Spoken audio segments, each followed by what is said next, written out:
Godzilla has been around for over 70 years, and when you've had a franchise that's run for that long, chances are there will be ideas that never come to fruition. That can range from anything such as video games, merchandise, graphic novels, you name it. However, one thing that remains consistent with this series is the amount of cancelled or rejected film projects it's had, and trust me when I say there's been plenty. Ideas ranging from Godzilla being given his own bride, Godzilla being a literal alien named Rozan, Godzilla crossing paths with DC Comics superhero Batman, and the list goes on. Suffice to say, many proposals were a product of trial and error, but there's one character that has consistently been tossed onto the cutting room floor due to these decisions, an unlucky monster that many in the Godzilla community are familiar with. Bagan?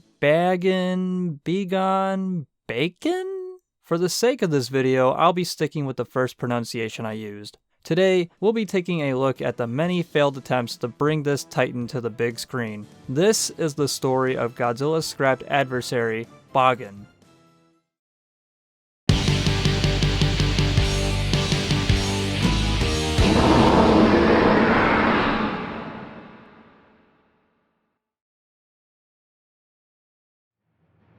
For anyone unaware, Bagan is an antagonistic kaiju that first officially appeared in 1993's SuperGodzilla, a video game released on the Super Nintendo and Super Famicom. He would end up being the game's final boss, one I used to dread having to take on, for the few times I somehow managed to progress that far in the game, and after a while that's how the monster would be mostly recognized as, a video game boss. But the origin of Bagan goes beyond that. In fact, it dates as far back as the year 1976 when Toho were putting the pieces together for an unmade movie called Toho Kingdom that would follow the continuity set up by their 1959 flick, The Three Treasures. Tomoyuki Tanaka was set to produce the feature alongside Fumio Tanaka and Osamu Tanaka, and the character of Bagan would become his brainchild. However, in this proposed idea, Bagan had several differences from what we're familiar with today. In this iteration, Bagan would be known as Bakan, a magical beast capable of transforming into 3 different shapes. All the forms were said to be godlike and each had their own unique look, ranging from a monkey beast, a water beast, and a dragon beast.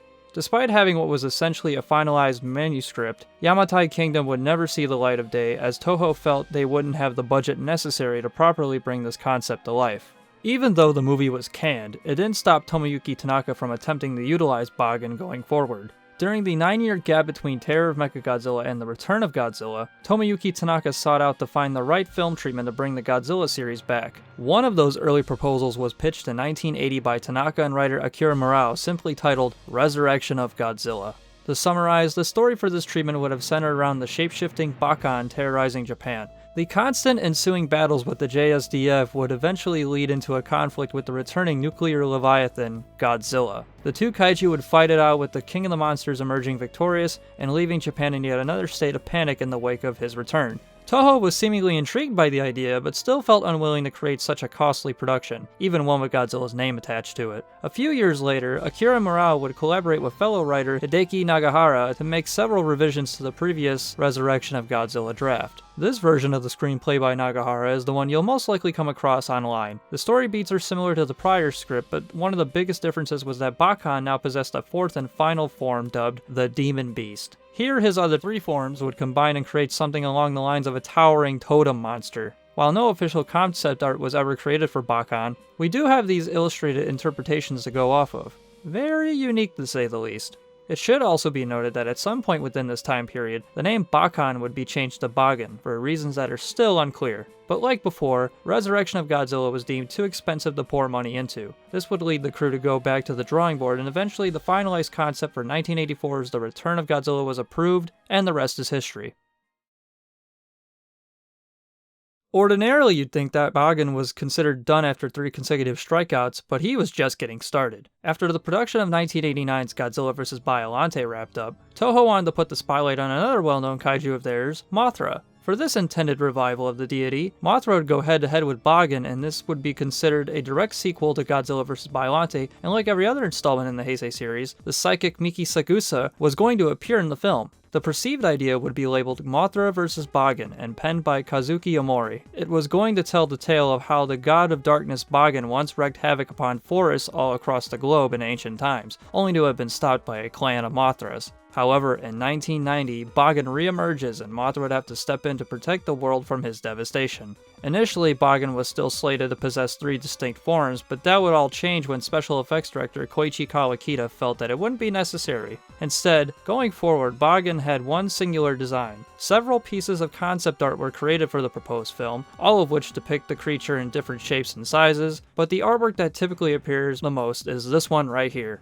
But the design they planned to employ in front of the camera was more contrasting. This official concept art by Yasushi Nirasawa is what the crew decided upon. Satanic is a good way to describe this look. It maintains all the same principles as the previous illustration, but manages to still do its own thing. Here he looks like a combination of Destoroyah and the Griffin from TriStar's unmade Godzilla movie. Bagan had a plethora of abilities too. These include a light ray that could be fired from the horn on his forehead, wings connected to the arms for flight, was a proficient swimmer who could cause underwater vortexes, a whip-like tail, can emit invisible energy from his claws, and had a type of body armor that could prevent heavy sums of physical damage. Suffice to say, this is certainly a creature I'd prefer not to be in the crosshairs of. With a kaiju capable of so much, you'd imagine Toho wouldn't want to waste him, but alas, Bagan was ill-fated once more. Even though the project got further into pre-production than the previous screenplays and was given the go-ahead by Tomoyuki Tanaka himself, the not-so-stellar box office earnings of Godzilla vs. Biollante gave Toho cold feet. The studio came to the notion that making another large-budgeted kaiju movie without Godzilla being involved wouldn't be a wise choice financially. Instead, the higher-ups focused on having more familiar monsters from Godzilla's Rogues Gallery resurface, like King Ghidorah, for example. Ironically, if Mothra vs. Bagan had been made, the original idea for the third Heisei Godzilla film would have included Bagan and dove deeper into his origins. It would have revealed that Bagan may have been created by aliens who created the ruins of Peru's Nazca civilization. Omori was given another chance in the early 90s to revive his screenplay for Mothra vs. Bagan, but in this draft, Bagan's part would be cut completely with Godzilla and another newly named monster, Gigamoth, stepping in instead. The updated screenplay, Godzilla vs. Gigamoth, would also receive many revisions, and that manuscript would ultimately turn into 1992's Godzilla vs. Mothra. Bad luck had struck Bagan yet again, but there still shined a glimmer of hope. When the Japanese game company Advanced Communications undertook development for SuperGodzilla in 1990, it was decided that the main boss of the game's final level was to be none other than Bagan himself. In SuperGodzilla, Bagan's a prehistoric monster that an alien race revives to use as their ultimate weapon against humanity and Godzilla. Bagan would first spawn as a ball of energy before unveiling its true form. The aliens infuse him with the cells of Godzilla and King Ghidorah to create what is essentially an invulnerable monstrosity. To counteract this, the humans assist Godzilla with a similar power-up, creating, as the title of the game suggests, SuperGodzilla. Bagan's look in this game was pulled directly from the concept art provided by Minoru Yoshida for the aforementioned Mothra vs. Bagan project. Why they opted to use this over the design Toho had already decided upon prior to is anyone's guess, but now the character had a definitive profile, one that has stuck with them ever since. Whenever I hear the name Bagan, my mind instantly goes to the sprite used in this video game, that or both compositions of his battle theme.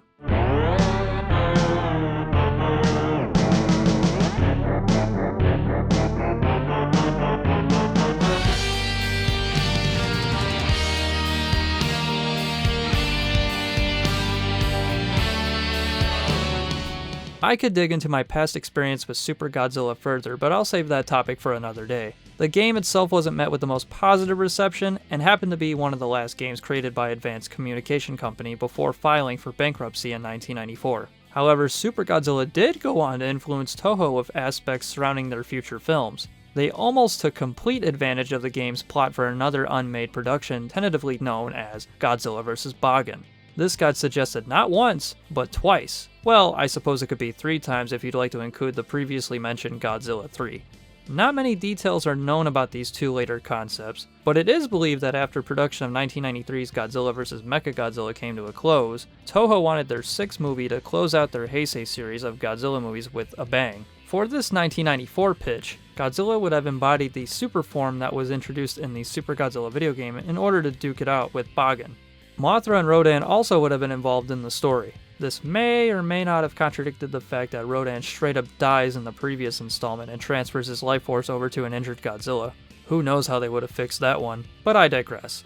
This first idea would ultimately never make it past this point though. The reason behind it getting sidelined was apparently due to John DeBont's 1994 American Godzilla flick for TriStar taking longer than needed to get off the ground. With that in mind, Toho wound up producing 1994's Godzilla vs. SpaceGodzilla instead, and the 7th entry was penned to be the final installment of the Heisei Godzilla series, for real this time. Fun little fact before we move on, the outline for SpaceGodzilla was primarily inspired by that of SuperGodzilla. It fully checks out too when having both designs placed side by side, so that should provide a bit of evidence towards Toho having consideration towards implementing ideas from SuperGodzilla. In 1995, the climax to the Heisei series was on the horizon, and Toho came to the conclusion that the story needed to focus around one major plot point, the demise of Godzilla. With that, they needed a worthy final adversary to give Godzilla a run for its money. This would, of course, lead them back to Bagan. Allegedly, this treatment would carry over a lot from what was suggested in the prior pitch, such as Mothra playing a part in the story. I suppose her mission in the previous entry to save the Earth from an incoming comet would have been considered a success. It has even been speculated that the draft in question would have been a reworked version of an earlier manuscript, Godzilla vs. Giant Monster Varan, but having Bagan take the role that was intended for Varan. Also, according to an interview David Milner conducted with Heisei series director Takao Okawara, he heard mutters about another Godzilla vs. Bagan proposal during the planning stages for the 7th film. He didn't know much about the plot itself, but it was speculated that had the project been produced, the Gotengo from 1963's Atragon would have made its on-screen return. But Toho once again pushed Bagan aside and favored other originally made monster concepts. Ultimately, their final choice would tie into the original Godzilla film from 1954, and that's how 1995's Godzilla vs. Destoroyah came to be. Consider this Bagan's own coup de grace, because this is where the thought process of injecting him into a feature film would fundamentally come to an end. He'd show up in another video game titled Godzilla Movie Studio Tour, released in Japan in 1996 via a detailed model based on the illustrations of Minoru Yoshida, and was reportedly considered as an antagonist for the Rebirth of Mothra trilogy and a scrap sequel to 1994's Orochi the Eight-Headed Dragon. But there was nothing too major planned beyond that.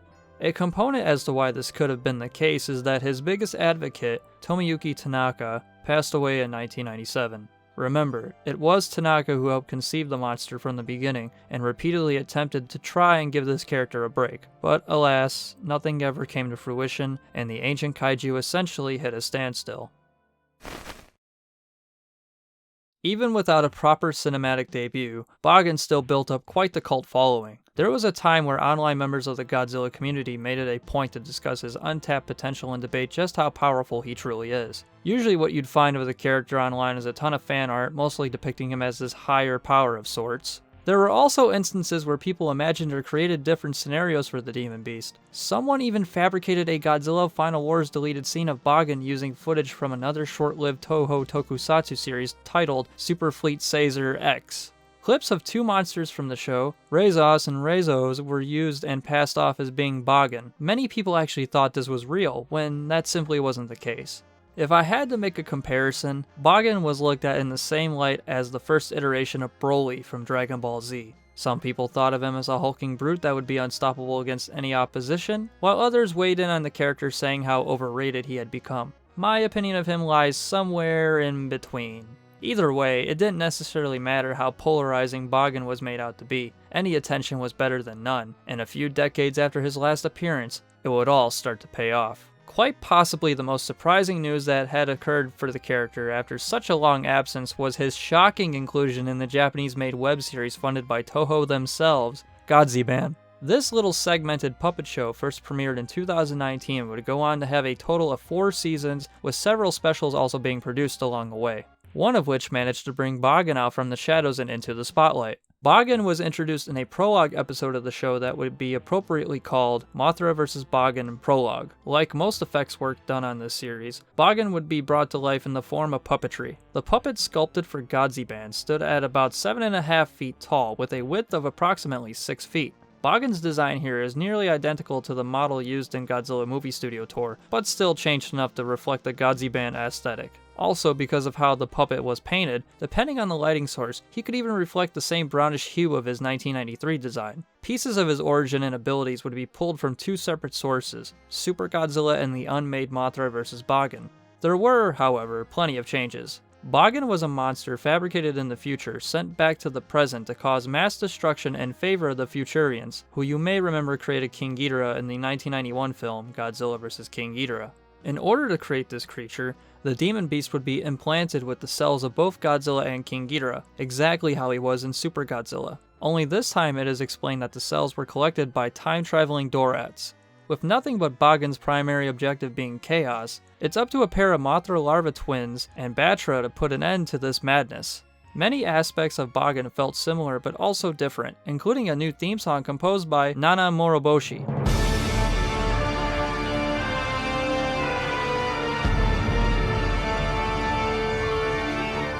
I'm a bit more biased towards the melody used for his boss fight in SuperGodzilla, but this is also a fine composition. The produced episodes found their way onto the Godziban DVD and Blu-ray that came out in 2022. It even had a short stint in Japanese cinemas in late 2022 heading into early 2023.